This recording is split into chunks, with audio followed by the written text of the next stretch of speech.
Hey everyone, Judicial Watch President Tom Fitton here with our weekly update on social media. I'm at an undisclosed location, but the work never ends for Judicial Watch. New lawsuit I can announce against the IRS on potential targeting of January 6th defendants. So what happened is the IRS was asked to, as is usually done, with the left Democrats to target their political opponents, namely January 6 people, people who are supporting January 6 defendants, you name it. And Judicial Watch asked for documents of the IRS for information about any targeting.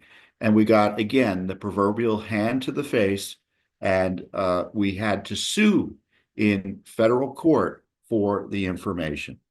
For example, there was this report on January 19th from NPR earlier, I think it was last year. IRS is called to look into nonprofit for January 6 rioters. So there was a nonprofit, evidently, that was supporting the January 6 defendants.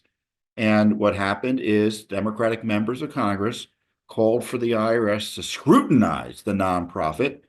And as a result, I suspect the nonprofit was probably scrutinized. So, for example, there was a report at NPR that Democrats wanted to target something called the Patriots Freedom Fund that was supporting January 6th defendants. And they told the IRS to look into them because they thought they were, quote, too political or otherwise violating IRS regulations. There was and then Senator Ron Wyden, W-Y-D-E-N, the Democrat from Oregon, leading Democrat, sought a broad IRS investigation of all groups associated with the January 6th protests. So we had asked quite broadly for information from the IRS about anything targeting January 6ers. We asked for records of IRS officials, including the then commissioner, the acting commissioner, the chief tax compliance officer, and others that mentioned President Trump or the Capitol protesters, plus all records referring to plans for audits of the protesters, their supporters, or related nonprofits. So this is a pretty comprehensive investigation. We're auditing the IRS's potential targeting of January 6ers. Now, do we know without a shadow of a doubt that the IRS engaged in improper targeting or politicized targeting? No. Why is it we're asking? Why is it we suspect? Because the IRS has a demonstrated record of being used by the left and the Democrats to target their political opposition.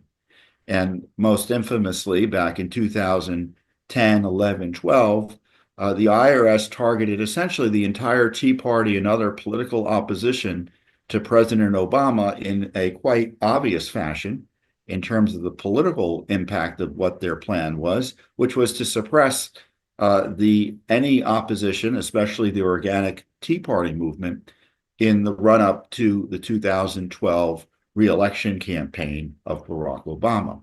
And Judicial Watch took the lead in exposing the corruption, the misuse of IRS information, the false information the IRS was putting out about the targeting of Tea Party groups, conservative leading groups, their donors. And we uncovered, for instance, how the Justice Department and the FBI was also coordinating with the targeting of Tea Party groups. In fact, they were thinking of ways to jail and prosecute the leaders of these very groups. So yeah, we think something's up. Is Lois Lerner still in the IRS? No. But of course, Lois Lerner was never prosecuted. Another outrage in terms of failed accountability, even though we had all the evidence in the world for anyone to prosecute her. But the attitude, you can be sure, remains.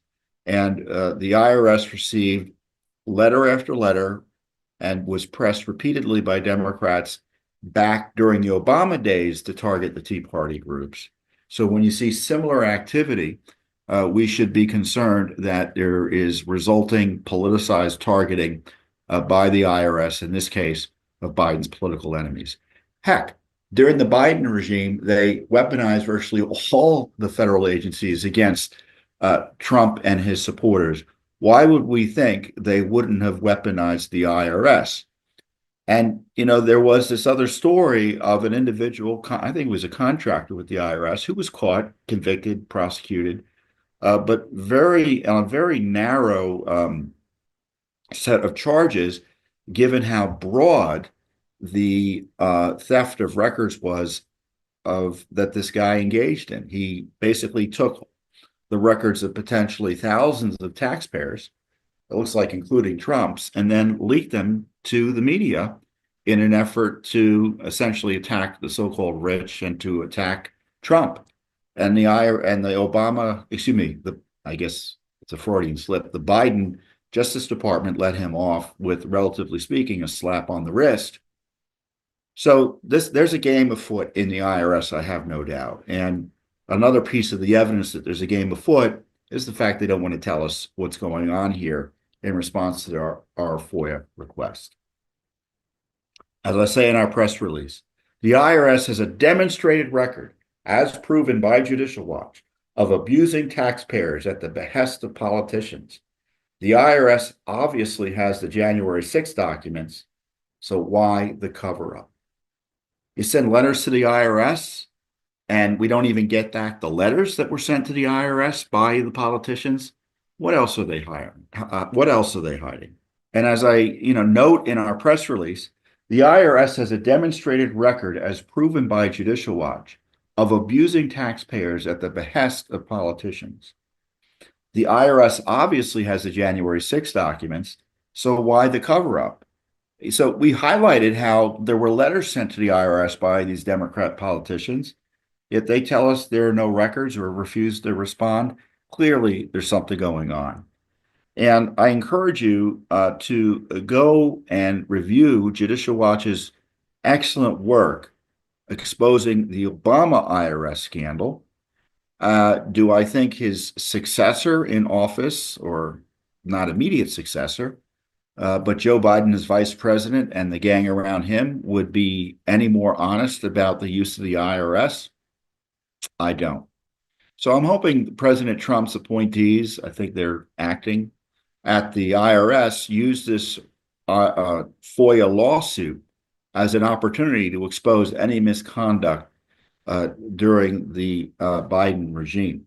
And there's this temptation, John McCain wasn't a fan of some of these groups, and we've got records indicating that he wanted some of these groups targeted as well, because he didn't like them philosophically speaking, because he didn't like, quote, money in politics. So he was targeting independent groups that were spending money in politics that he wanted the government to control. So this is a big issue. And, there's been this focus on abuse by the FBI and DOJ, which is important, but one of the reasons we have scandal after scandal of government weaponization and such is because when there are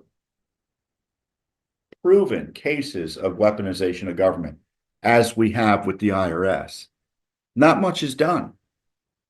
Judicial Watch can lead the horse to water in terms of prosecutions, but we don't have the power to prosecute. And so when the IRS targets and suppresses an entire political movement to help what I believe Barack Obama's transparent and successful effort to steal an election in plain sight, and nothing's done about it, why should we be surprised when the next time around the Obama gang and Hillary abuse agencies again to try to rig an election? Why should we be surprised after Biden won in 2020, he would sic every government agency he could on President Trump and his supporters to suppress his candidacy and punish anyone who questioned his election, and made sure they would be hesitant to question any handling of his next election effort, or the election effort in this case of Kamala Harris. So look, there's this long line of corruption by federal agencies targeting American citizens in retaliation for the exercise of their First Amendment rights. It happened to the Tea Party. It happened to President Trump. And as far as I'm concerned, it happened to the January 6ers. And I have little doubt that the IRS was part of the Biden regime's jihad against anyone who was involved with, quote, January 6th. And of course, there was a lot of big news this week. Obviously, we have a new pope. Congratulations to the new pope, the first American pope. Some people say he's a Republican, others say he sounds like a Democrat. I guess time will tell. But there are 1.5 billion Catholics, more or less, in the world.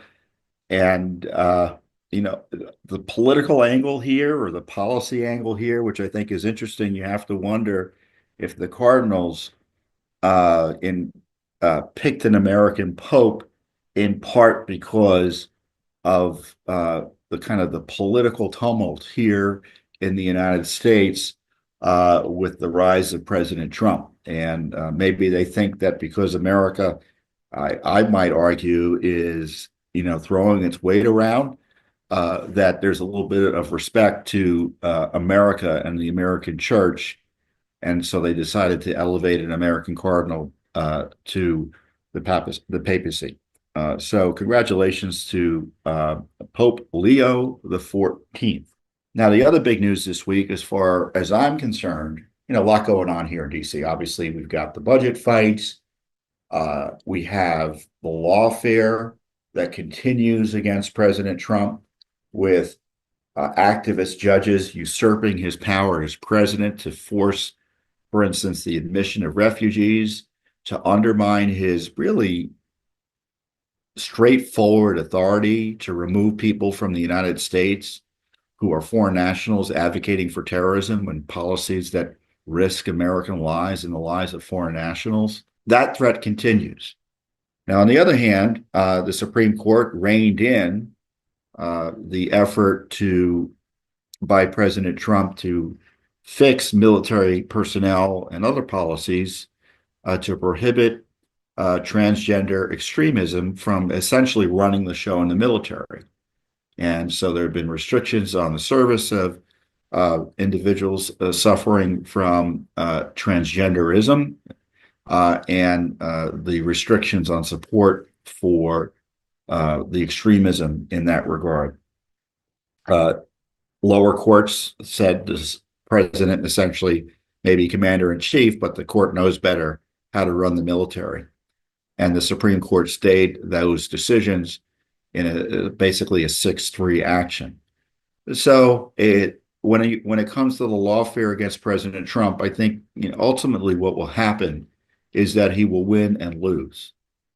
And if it were just a political fight, winning and losing, that's just the way the cookie crumbles, right?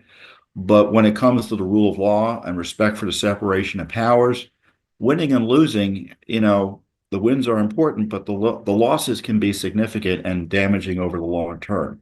So we have to be on the watch in that regard. And Chief Justice Roberts once again suggested it was inappropriate to impeach judges over activist decisions. And he's wrong, because you know how I know it's wrong? Because the Constitution specifically allows for it, and the founders envisioned it.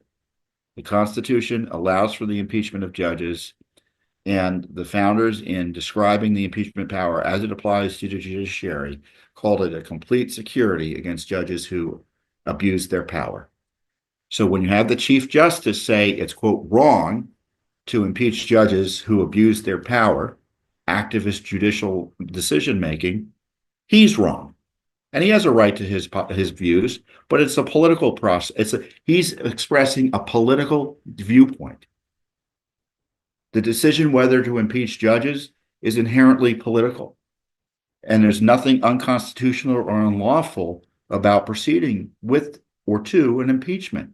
And for the Chief Justice to suggest otherwise is disturbing, to put it mildly. But that all being said, I think the other big news this week was the defeat of Ed Martin to be a U.S. attorney for here in the District of Columbia. The District of Columbia U.S. Attorney is significant because it's Washington, D.C. It's a very powerful office. I don't know if I think it's the biggest U.S. Attorney's office in the city, in the country. I mean, New York's might be bigger, but the point is it's significant. And obviously, it's the nation's capital. And it was this U.S. Attorney's office, for instance, under Biden, that was really the focus point of the January 6th jihad campaign against anyone who disputed the 2020 election, the January 6th defendants. And Ed Martin is a patriot, an activist who took his job seriously. He was placed as acting U.S. attorney. So he had the temporary powers of U.S. attorney, but he was seeking confirmation at the Senate. And typically, U.S. attorneys are confirmed with not even a hearing, just what they call voice votes. But Republicans didn't like Ed Martin because he was in his prior life a defender of January 6th defendants and targets, and a brave defender. When everyone else had abandoned them, practically speaking, he stood with them. And he was punished. He essentially lost. The president had to withdraw his confirmation, and at least publicly, because of one senator, Senator Tom Tillis. Now, Senator Tillis had a meeting or meetings about the nomination of Ed Martin. And I reported on the meeting in this tweet here. So I highlighted what I understood to have happened in these meetings in this tweet. Outrageous. I understand that Senator Tom Tillis mocked the shooting death of Ashley Babbitt in discussions over support for Ed Martin. Ed deserves a medal for defending Donald Trump and Americans abusively targeted by the Biden regime over January 6th. And Tillis himself has said, oh, the only reason I oppose Martin was because of January 6th, his defense of January 6th defense. Look, that's his constitutional right, and people will object to that politically. I understand that. But what I found, as I said, outrageous is his attack of Ashley Babbitt. Now, one might argue, well, maybe he doesn't know the full story about how Ashley was ambushed by a police officer who shooted blindly at her, as other Americans are there, law enforcement personnel are there, shooting essentially into a crowd. And he's essentially mocking the circumstances of her death, suggesting that, what did she expect? Senator Tillis should apologize to Ashley's family. Really, he should apologize. And so Tillis, his public objection to Ed, who's a friend of mine, caused other Republicans supposedly behind the scenes to break away as well. And so the president, really had no choice but to pull the nomination. I mean, that was the political reality of it. I guess he could have, spent the next 3 months trying to get him in there, but that was not going to probably happen. And he's got, I recognize that nominations rise and fall sometimes, however seemingly unfair it is. But Ed was, by President Trump, placed in the Justice Department to help run the weaponization task force that Attorney General Bondi put up. So maybe he'll be in a more powerful position in the Justice Department to prosecute the deep state actors that targeted Trump. We'll see. Now, I'm suspicious of the whole DOJ operation, and I don't trust the DOJ to do much of an investigation. But I am happy that Ed is over there, because I know his being there will more likely ensure something gets done in the way I want it to get done. So it's a positive development in the end. It's the lemonade out of the lemon of Ed being removed from the U.S. attorney slot, or his nomination failing. But on the other hand, our friend Judge Jeanine Pirro was just placed as acting U.S. attorney to replace Ed. Now, I guess I could think of a lot of good people to replace Ed Martin as U.S. attorney. It would be a stretch to find fewer that I would trust more than Judge Jeanine to do it. And so she's an excellent pick by President Trump. She has significant experience as a prosecutor, significant experience as a prosecutor. Coming, she was the elected prosecutor, as I recall, for Westchester County, New York, a major county up in New York State, and Westchester has all sort. It's a kind of a it ranges from the rural to the suburban to the urban. So they have the whole panoply of criminality in that jurisdiction, and because it's New York, there's a lot of political corruption as well. So she's well placed and well situated and really well qualified to take on these issues. And Tom Tillis immediately, I think, endorsed her. So hopefully she gets confirmed ultimately and quickly. But it highlights and the reason I'm talking about this is because this is where, at least right now, the rubber meets the road on serious criminal investigations or prosecutions of the weaponization targeting Trump. The Justice Department and the FBI tried to destroy our country, our republic, by going after Trump and his supporters. And it didn't happen 10 years ago. It wasn't Lois Lerner 15 years ago. It was last year it was going on. So I think there needs to be emergency action. There has to be urgency in addressing this in a very public, powerful, and inescapably noticeable way. And I was on Steve Bannon's program this week talking about that. I think the president should set up an independent prosecutor's office, an independent investigative unit. I don't trust the FBI. I don't trust the Justice Department to investigate their own agency's actions, even if Ed Martin's over there, even if Kash Patel's over there, even if Pam Bondi's over there, even if Judge Jeanine is over there. I think the Justice Department should be investigated by people outside the Justice Department. The FBI should be investigated by people outside the FBI. And the president, prosecutorially speaking, can do all of that by setting up an outside investigative unit that has all the authority under law to proceed with criminal investigations and, if warranted, prosecutions. So there's an option there if the president chooses to take it. When you look at the history of the founding of our country, you'll see that presidents exercise prosecutorial authority from the beginning. George Washington, John Adams, President Jefferson, President Madison, Andrew Jackson, Teddy Roosevelt, Franklin Roosevelt, Ronald Reagan. So Trump it's not only in the Constitution, but significant precedent to, technically speaking, he could literally go into court. I'm not quite sure if the court rules might allow this, but he has the power to prosecute and if he wanted to run the prosecution in the courtroom. He could be as micromanaging as he wants when it comes to ensuring as the chief executive that the laws are enforced and executed. So the Justice Department has authorities under law and the Constitution to prosecute, and many of those authorities basically flow from the President of the United States.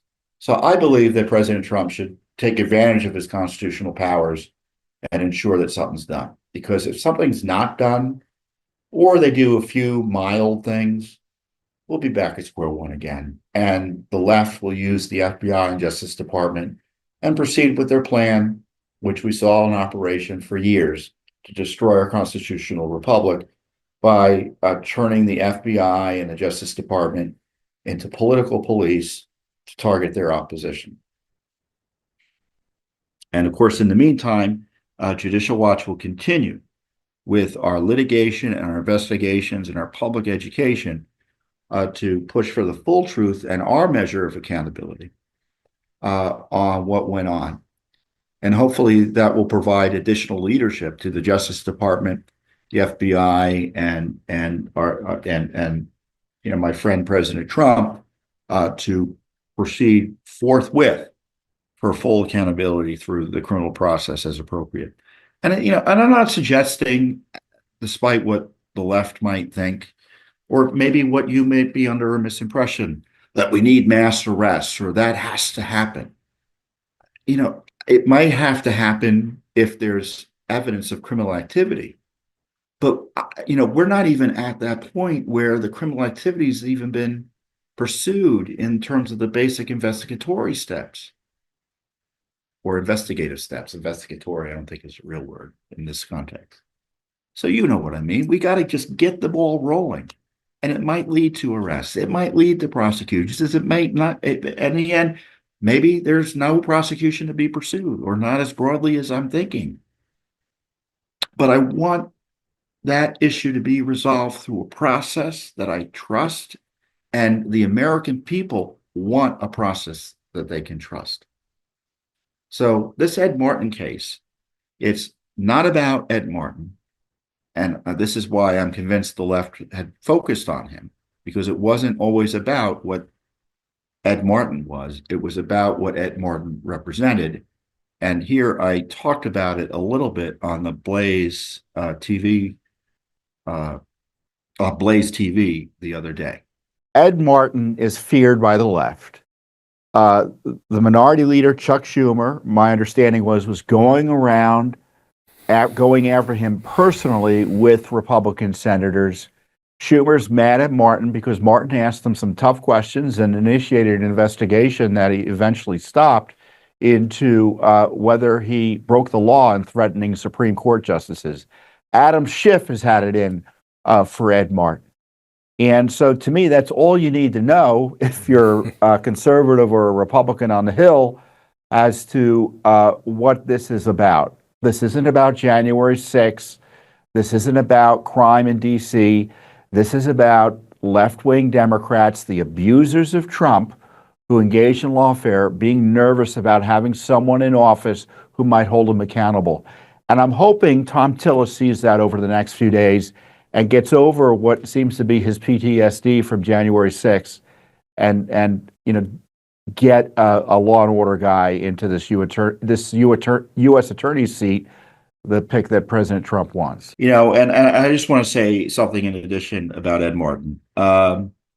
He's been smeared. He's been attacked.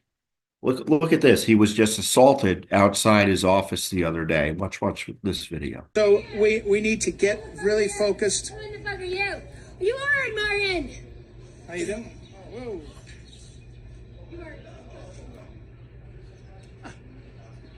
So this is the violent left, the kind of a dramatic exhibit of the violent left. And Ed Martin, I'm glad he was wearing that raincoat, right? He was spit upon. But it ain't funny. And these leftists are dangerous. It's not they just want to prosecute us. Too many of these extremists want to do worse. I mean, President Trump learned that. He was nearly killed twice by these crazies. And these are dangerous times. And it's good that President Trump is in office to mitigate these issues. And there are people that we can trust much more than someone like Merrick Garland. But it's, again, difficult to overstate the emergency nature of what they did to us and what needs to be done to mitigate and protect and gain accountability for their crimes against what I believe the Republic. Now, I know I raised issues about lack of action, but there is at least some action being taken now against Leticia James, who's been credibly accused of engaging in mortgage fraud. And it's been the accusation or the criminal referral was made by the relevant federal agency related to mortgaging and federal financing for home mortgages, et cetera. Was it FHFA, Federal Home Finance Administration, I think it's called. So they made a referral to the Justice Department. Now it's been confirmed the FBI is investigating Leticia James up in Albany. And according to the Times-Union, the U.S. attorney appointed by Trump in Albany said the following. This is being handled at the time by Maine Department of Justice and the Albany Field Office. We stand prepared to act in the capacity that we need to when and if we are informed there's a charge to be made. Unlike Leticia James, who unethically ran around the state campaigning on getting Donald Trump, my office conducts itself in a manner that is proper and professional. And at a core, Leticia James is accused of essentially making false statements on these mortgage forms. And as the Times Union points out, and this is kind of the core issue of what she did wrong. So one of the mortgage documents, according to the paper, filed in connection with James's purchase of a single-family residence, a notarized power of attorney document was signed as a witness by Jennifer Levy, who was the first deputy attorney general. The second witness on the document was Sharona Parchment, an executive assistant with the attorney general's office.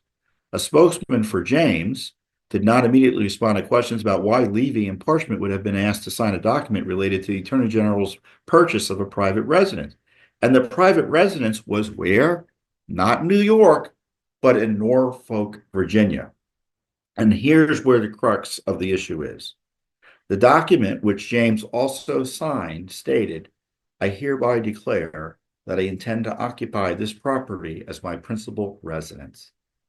Under state law, James's principal residence as a statewide elected official must be in New York.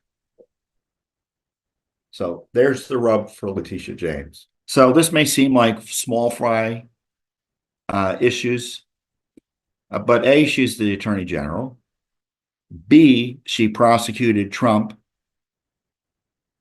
Unlike this alleged information, there's no credible information that Trump did anything wrong in the civil targeting of Trump over his valuation of his businesses. Here, she personally signed something that was self-evidently false, at least as alleged, and needs to be investigated. So, is it perfect accountability? No, but it's a good start. So we'll see how this turns out. And she may have a defense, and I'm not ruling that out. But there's got to be the same level of scrutiny of what she's done when it comes to mortgages as to what Trump did when it came to his finances of buildings and property and real estate he purchased. So a significant development. And, the other issue that, the media thinks the only thing related to immigration you should hear about is President Trump's efforts to deport dangerous criminals, terrorists, and people who hate America, who are not citizens, and people who support terrorism who are not citizens. You would think it's non-controversial to do that, but the left wants to destroy the country, so that's why they're trying to make it difficult for Trump to do that. And there's one thing to express First Amendment opposition to Trump's policies. It's another thing to engage in the obstruction of justice related to federal law enforcement actions and immigration actions by the federal government, which is what many Democrat left politicians are now engaging in. And I talked about last week how a judge was arrested by the Justice Department over her dangerous obstruction of justice and interference with federal law enforcement. And there's a report breaking as I record this that the Newark Mayor has been arrested by President Trump's PIC's office, Alina Habit's office in New Jersey. She's the U.S. attorney up there because he showed up at an ICE facility and interfered with operations there. And here's a video of some of what he was up to, and you can see the disruption.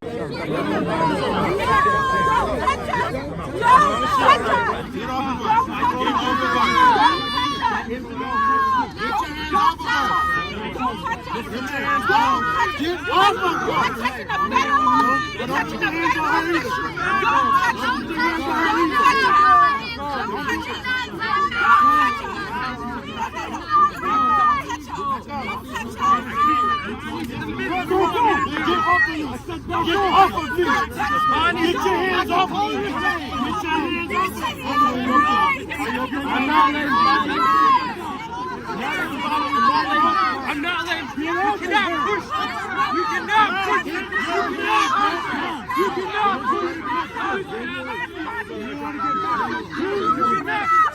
Congressman, get over her.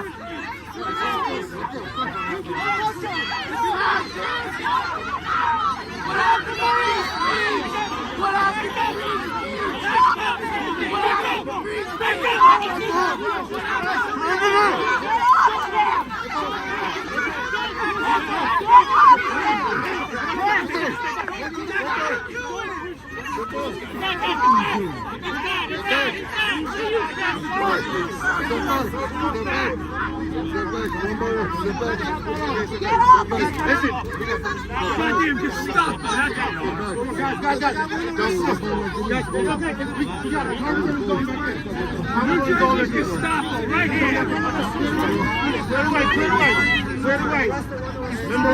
Put on brown shirt.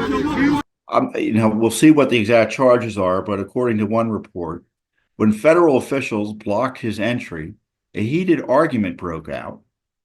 It continued even after Baraka returned to the public side of the gates.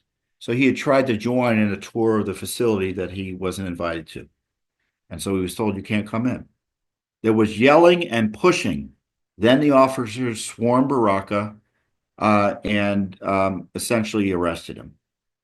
In a statement, the Department of Homeland Security said the lawmakers had not asked for a tour of the facility, so there was no real tour. So it was trespass. And a group of protesters, including 2 members of the House of Representatives, stormed the gate and broke into the detention facility. So very dangerous activity. And obviously, the story is going to develop and may have developed by the time you see this. So I hope the criminal investigation expands to the members of Congress involved in this evident criminal activity. So I hope the Newark mayor's arrest is the first of many government officials who aid and abet illegal aliens, obstruct and endanger federal law enforcement, should be investigated, prosecuted, arrested, you name it. And the encouragement of that should be treated quite seriously. So we'll be investigating this and looking for the details from the Department of Justice and Newark as well. You can be sure if you have any questions about, what I love about Judicial Watch is we instinctively know what to do and what to ask to get information about issues of public controversy. So you can be sure that Judicial Watch will get on it in terms of this latest assault on the rule of law by the lunatic fringe of the left liberal political class. What I really love about Judicial Watch is how broad our investigative reach is, how significant our lawsuits are that may seem small from the start, but then expand and broaden into major, impactful litigation and basically, let me start over. What's great about Judicial Watch is our investigations and lawsuits reach across so many issues. And what starts off sometimes as a relatively modest investigation, a lawsuit, sometimes blossoms into something really significant in terms of public policy impact or in terms of exposing a significant government scandal. And I have an example of this for you now with our lawsuit into who the Biden administration was giving money to in Gaza. The Biden administration's USAID operation had given grants to humanitarian organizations in Gaza after Hamas slaughtered countless Israelis and raped, pillaged, kidnapped Israelis and American citizens. And so the Biden regime's efforts were geared at, in my view, supporting Hamas by providing humanitarian aid to a region or to an area that essentially was controlled by Hamas. So if you send Hamas, humanitarian aid to a neighborhood controlled by Hamas, who are you helping? You're helping Hamas. And you can be sure they knew that, and certainly reports suggest they did know that. So we asked specifically about grants of totaling, I think, $27 million. And we've been getting the runaround. They did not want to give us the information because their theory was, the Biden theory was, oh, we give you the names of NGOs, non-governmental organizations that we're giving money to. The people they're working for will be targeted and put at risk in Gaza. First of all, that's not what the law is. If you don't have a right to privacy as an organization who gets government grants. And the idea that because they might be terrorists, because that's the implication of what's happening here, is they're giving groups money to groups that Israel might target because they're Hamas affiliates or fronts. And they don't want us to know about it. Now, I understand, although I reject why the Biden regime may want to cover up their corruption, I don't understand why Marco Rubio's State Department and the Attorney General's Justice Department are in court this week defending that cover-up and corruption. So I went into court with our lawyer, Jim Peterson. I was there as client, Judicial Watch president, and we were in with Judge Reggie Walton, who's been on the bench a long time. He's a tough judge. I don't always agree with his statements publicly. I sometimes don't agree with his rulings, but he's a tough judge. And he was aghast at what the argument was by the Justice Department attorney defending this USAID cover-up. Because right now, there's one issue. There's a $7 million grant. They don't want to tell us to whom it was given.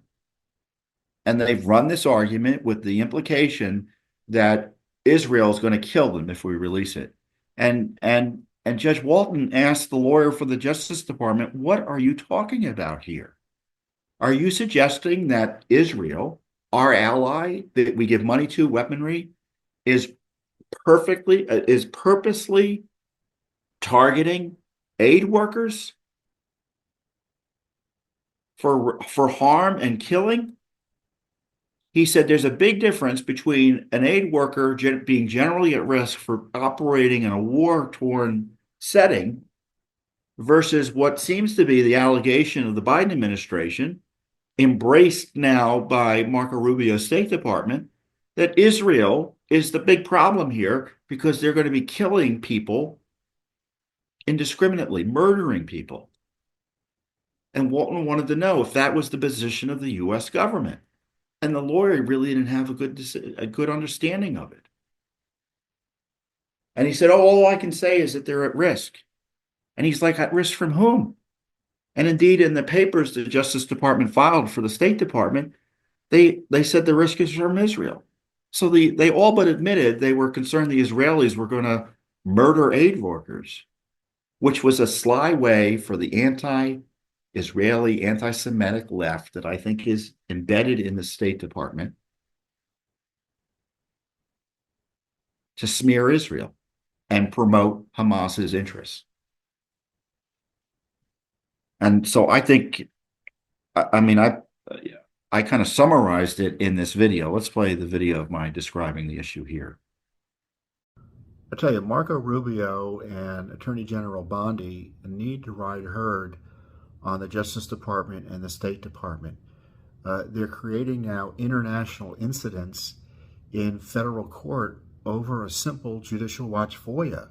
We asked for records about Biden administration grants through USAID to Gaza for supposedly humanitarian reasons. Of course, many people have complained that the money's actually going to help Hamas, so we wanted answers.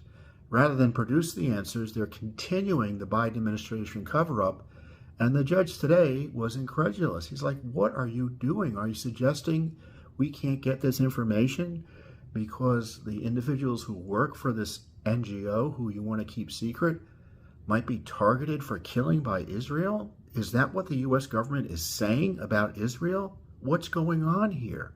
And he demanded more information about what I believe to be fake reasons for hiding the identity of the NGO which they're giving money to. Probably a Hamas front or someone tied to terrorists, in my view. I can't explain the cover up any other way. And nor can I explain why the Rubio State Department and Bondi Justice Department are furthering this Biden corruption scandal.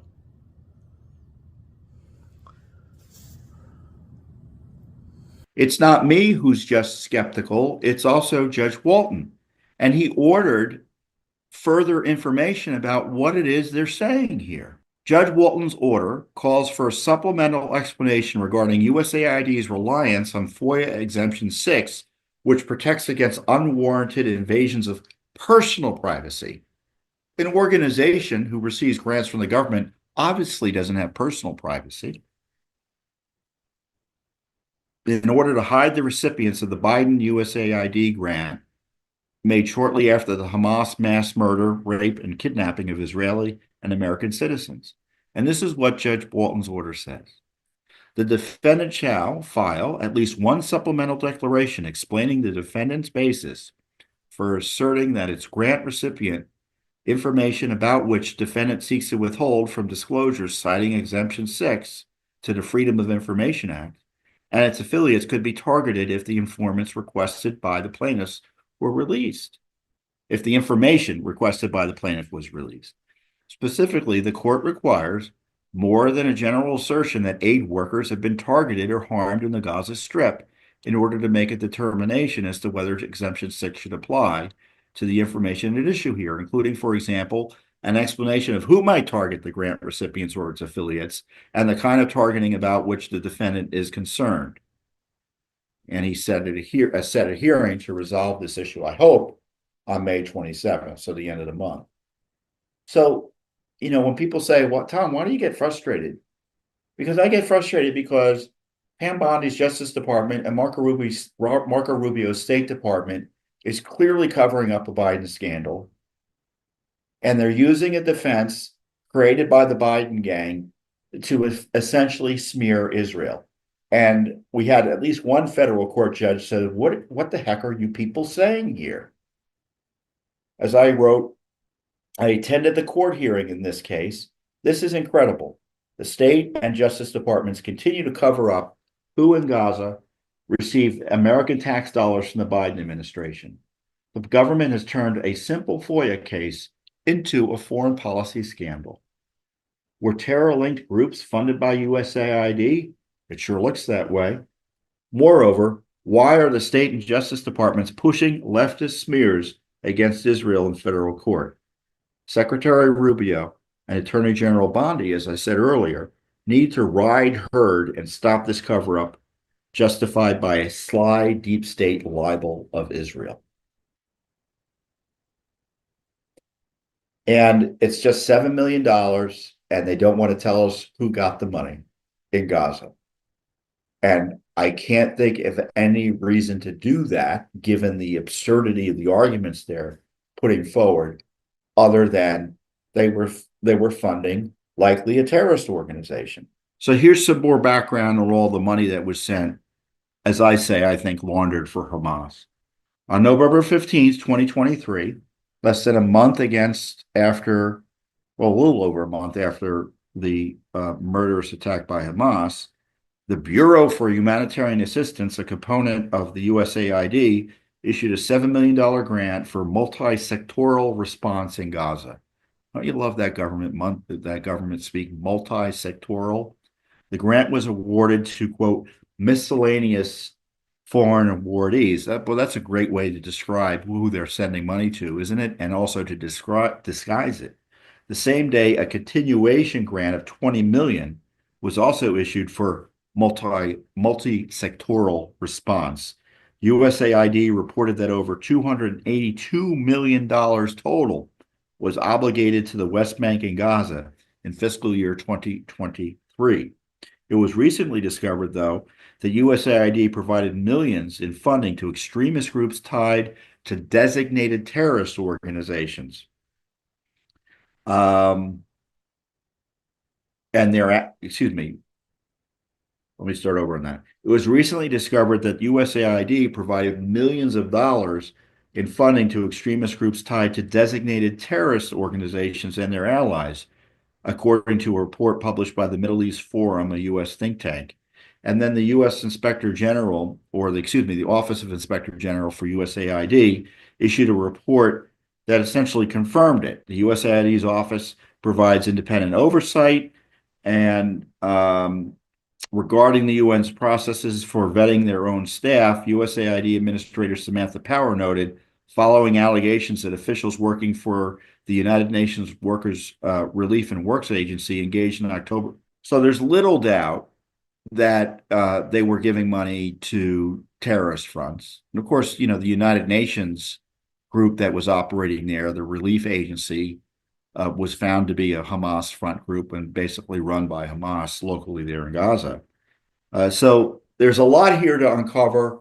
Judicial Watch, of course, again, is doing the heavy lifting, but we're being obstructed by Marco Rubio's State Department with the help of Attorney General Bondi's Justice Department. And, this has been going on for months now. It's not like I've been quiet about it. I'm not a shrinking violet.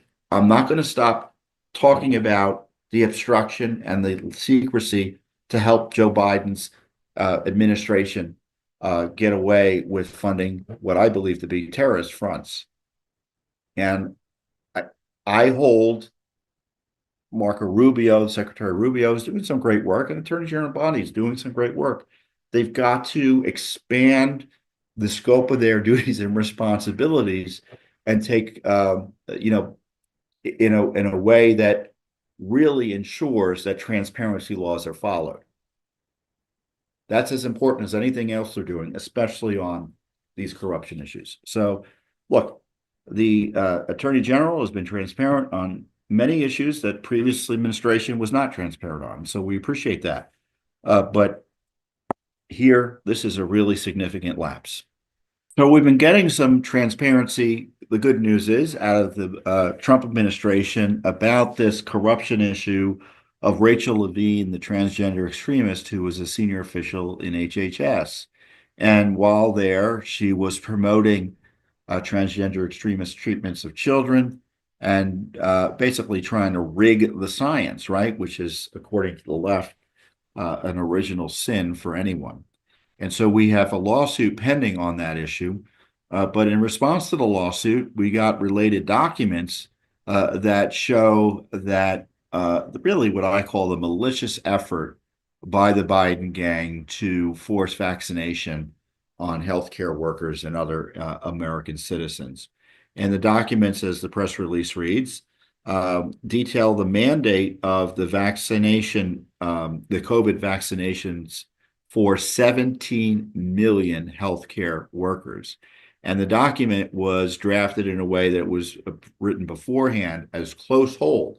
So they didn't want everyone to know about their plans to essentially force an irreversible medical treatment on healthcare workers because of their alleged powers. And I was never convinced they had these authorities, even under the law, related to Medicare and Medicaid. On November 4th, this is what the document reads.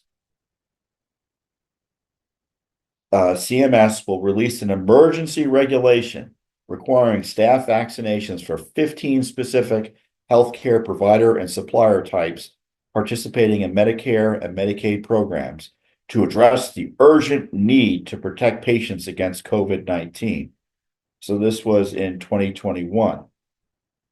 These requirements will apply to approximately 50,000 providers and cover more than 17 million healthcare workers. And of course, they mandated the COVID vaccine for all its facilities following this internal analysis that they admitted would cover 17 million workers. But what's outrageous, in the same document, the HHS officials acknowledge a series of or significant numbers of adverse events, injuries related to vaccines.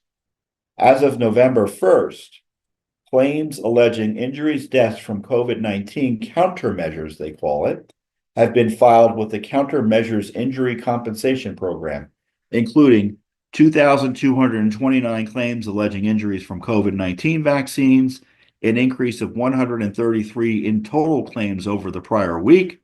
About 90% of the claims are awaiting medical records for review. To date, 91 claims are in medical review. 3 claims have been denied compensation. 1 claim has been determined medically eligible for compensation. However, the program is still working with the claimant to obtain the necessary information to determine the compensation amount.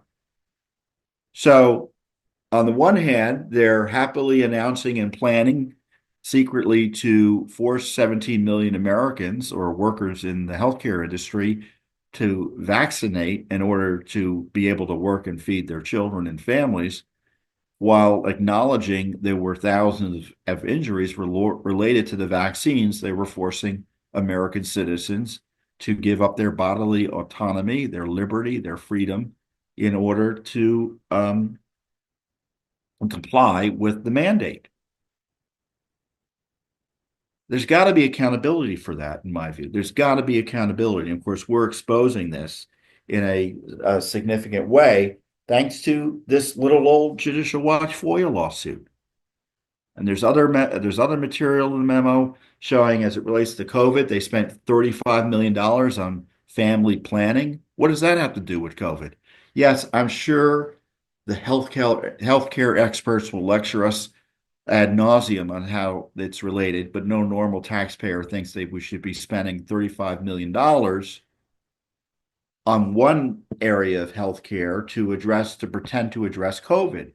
The left used COVID as a vehicle, a portal to spend money and expand healthcare, government-controlled healthcare, increase expenses to you, the taxpayer, essentially cement and expand socialized medicine. That's pretty clear. And this is another part of the memo that gets me mad.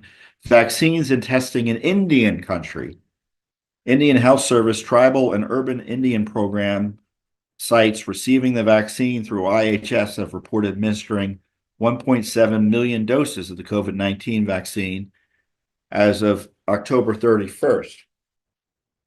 So, frankly, if I were an Indian rights activist, I would be angry at numbers like that. But, I guess to the degree we're allowed to ask questions about COVID now under Trump and Elon Musk's Twitter, and the fact that the other social media has stopped or or at least seemingly stopped in some ways censoring questions about it,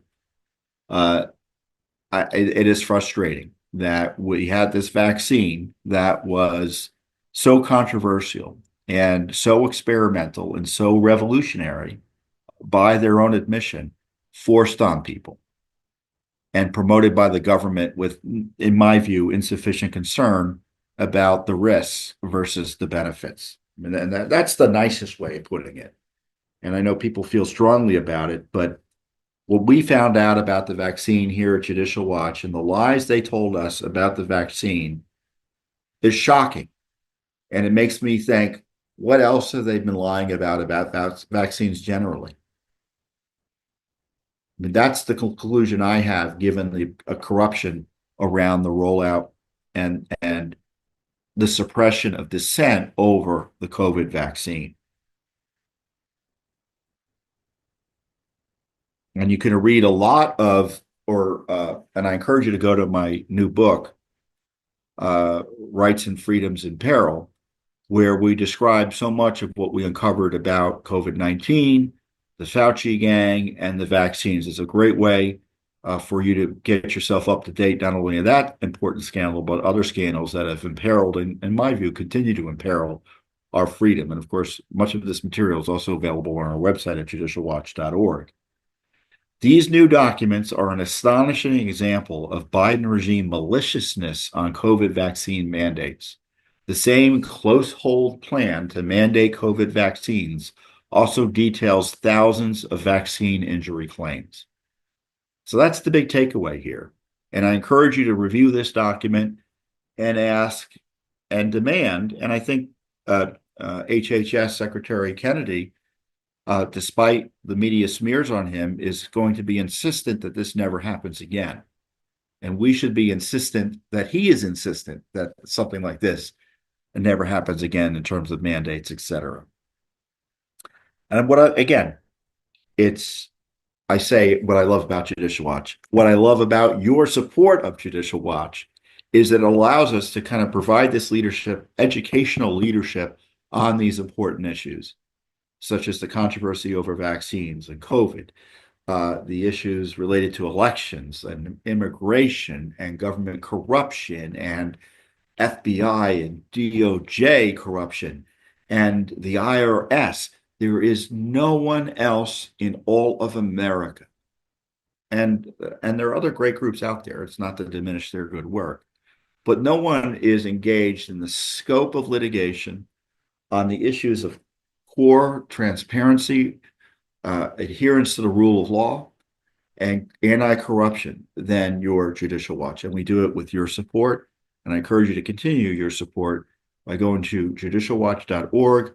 Buy the book. It's another great way to support Judicial Watch Rights and Freedoms in Peril. And with that, I'll see you here next time on the Judicial Watch Weekly Update. Thanks for watching. Don't forget to hit that subscribe button and like our video down below.